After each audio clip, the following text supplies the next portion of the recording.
Tamang smile nga lang tayo sa buhay. Siyempre, hindi naman natin kayang kontrolin ang mga bagay-bagay. Sinimulan ko na nga itong ating munting negosyo, charis. Sa totoo lang, sa pagnenegosyo, hindi naman kailangan ng malaking kapital.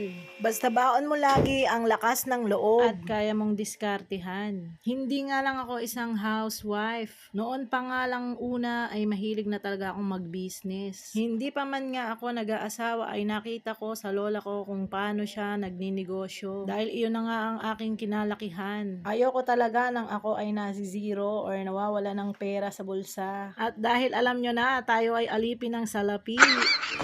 At syempre nga dahil mahal na nga ang bilihin ay kailangan din nating dumiskarte. Kaya talagang all around na si Inday. Laban na laban nga tayo. Meron pa tayong toddler na super sakulit. Hindi nga yan hadlang sa ating mga misis na gustong kumita rin. Habang nasa bahay nga tayo, nag-aalaga ng ating pamilya ay dumidiskarte tayo ng ibang pang pagkakakitaan. Wala naman talagang madali sa umpisa. Basta importante ay simulan mo na kung ano man yung nasa isip mo. Lahat naman ng bagay ay napag-aaralan. At bawat araw nga ay meron tayong natututunan. Importante po iyan. And execute para iyong mapakinabangan. So, iyon lang for today's video. Thank you for watching.